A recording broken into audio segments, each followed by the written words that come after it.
Break ಇಲ್ಲ break ಇಲ್ಲ break ಇಲ್ಲ ಅಕ್ಕ ಬ್ರೇಕ್ ಇಲ್ಲ ಅಂತಂದ್ರು ಬತ್ತವ್ರೆ. ನಿಮ್ಮ ಅಮ್ಮನ ಕೋಣೆ ಹೆಂಗ ಗಾಡಿ ಹೆಂಗ್ ಓಡ್ತೈತೆ ಅಂದ್ರೆ ಕೀ ಇಲ್ಲ ಐತೆ, ಇಲ್ಲಿ ಕೀನೇ ಇಲ್ಲ ಆದ್ರೂ ಹೋಗ್ತೈತೆ. ನನಗೆ ನಂಬುಕೆ ಆಗ್ತಾ ಇಲ್ಲ, ಶೇಕ್ ಆಗ್ಬಿಟ್ಟೆ ನಾನು. ಅಂಜನೇಯ ಕಾಪಾಡಪ್ಪ, ಈ ಗಾಡಿ ಮೊದ್ಲೇ ಬ್ರೇಕ್ ಇಲ್ಲ. ಯಾರ ಆಮೇಲೆ ತುಂಬಾ ತೊಂದರೆ ಆಗುತ್ತೆ. 25 ಕಿಲೋಮೀಟರ್ ಹೋಗ್ಬೇಕಿದ್ರಲ್ಲಿ ಆಗುತ್ತಾ?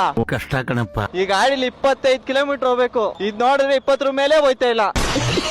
ಸ್ಪೀಡ್ ಆಗಿ ಹೋಗೋಣಂದ್ರೆ ಬ್ರೇಕ್ ಇಲ್ಲ, ಸ್ಪೀಡ್ ಆಗಿ ಹೋಗಕ್ಕೂ ಆಯ್ತಾ ಇಲ್ಲ. ನೀನ್ ನೋಡ್ರ ಅಯ್ಯೋ ಪಾಪ ಅನಿಸ್ತಿದೆ. ರೋಡ್ ಗಾಡಿ ಎಷ್ಟು ಖಾಲಿ ಐತೆ, ಹೋಗೋಣ ಅಂದ್ರೆ ಗಾಡಿ ಹೋಯ್ತಾ ಇಲ್ಲ. ಫುಲ್ ಕೊಟ್ಟಿದೀನಿ ಆದ್ರೂ ಹೋಯ್ತಾ ಇಲ್ಲ. ಹೋದ್ರೆ ಕಂಟ್ರೋಲ್ ಮಾಡಕ್ಕೂ ಆಗಲ್ಲ, ಬ್ರೇಕೇ ಇಲ್ಲ. ದೇವ್ರೇ, ಗಾಡಿಲಿ ಫುಲ್ ವೈಬ್ರೇಷನ್, ಎಲ್ಲಾ ಕಡೆ ಅಲ್ಲಾಡ್ತೈತೆ. ದೇವ್ರೇ, ನನ್ ಗಾಡಿಲಿ ಕಂಫರ್ಟಬಲ್ ಬರತ್ತರ ನಿಮ್ ಗಾಡಿ ಬರಕ್ ಆಯ್ತದ? ನನ್ ಹಿಂದೆ ಕೂತಿರೋರು ಎಷ್ಟು ಆರಾಮಾಗಿ ಕೂತಾರ ನೋಡ್ರಿ. ನಿಮ್ಗೆ ಕೇಳ್ರಿ, ಹಿಂದೆ ಕೂತಿರೋರು ಸೀಟ್ ಐತೇನ್ರಿ ಕುತ್ಕೊಳಕ್ಕೆ? ಯಾವ ಗಾಡಿ ಯಾವ ಗಾಡಿ ಕಂಪೇರ್ ಮಾಡ್ತೀರಾ? ಈ ಗಾಡಿ ಚಿನ್ನ, ಇದು ಚಿನ್ನ ಬೇಕಾದ್ರೆ ಸಿಕ್ಬಿಡುತ್ತೆ, ಈ ಗಾಡಿ ಸಿಗಲ್ಲ. ಈ ತರ ಕುತ್ಕೊಂತೀರ, ನಂತರ ಕುತ್ಕೊಳ್ಳಿ ನೋಡೋಣ ಆಯ್ತದ? Okay friend bye. ಈ ಗಾಡಿನ ಬೀಟ್ ಮಾಡಕ್ ಆಗಲ್ಲ, ಅವರು ಮೀಟರ್ ಬೇಕು ಈ ಗಾಡಿ ಬೀಟ್ ಮಾಡಕ್ಕೆ. A few moments later. ನನ್ಕಿಂತ ಮುಂದೆ ಹೋಗ್ಬಿಟ್ಟಾರ ಇವರು. ಫುಲ್ ಕೊಟ್ಟಿದ್ದೆ ಕಡೆ ಹೋಗಕ್ಕೆ ಆಯ್ತಾ ಇಲ್ಲ. ಹೋಗು ಹೋಗು ಹೋಗು ದುಗ್ಗು. ನುಗ್ಲಿ ಬನಾನಾ.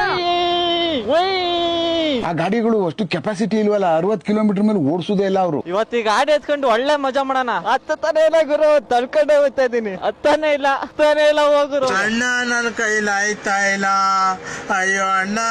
ಹತ್ತುತ್ತಾ ಇಲ್ಲ. ನೀವ್ ಎಂಟಿ ಇಟ್ಕೊಂಡೆ ಇವೆಲ್ಲ ಮಾಡ್ಬಾರ್ದು ಅಂದ್ರೆ ನೋಡ್ರಿ, ಇಲ್ಲಿ ಮಹಾಪುರುಷನ ಎಕ್ಸೆಲ್ ಇಟ್ಕೊಂಡು ಈ ಬೆಟ್ಟನೇ ಹತ್ತಿಸ್ಬಿಟ್ಟ, ಹಚ್ಚೇ ಊಟ. ಹೆಂಗೆ ನಾವ್ ಹೆಂಗೆ ಎಕ್ಸೆಲ್ ಮಜಾ ಮಾಡಕ್ಕೆ ಯಾವ ಗಾಡಿ ಆದ್ರೇನು, ಮಜಾ ಮಾಡೋ ಮನ್ಸಿರ್ಬೇಕಷ್ಟೇ. ಅದೇನು ಮಾತು, ಅಬ್ಬಾ ಜೀವನ ಪಾವನ ಆಗೋಯ್ತು ಸರ್.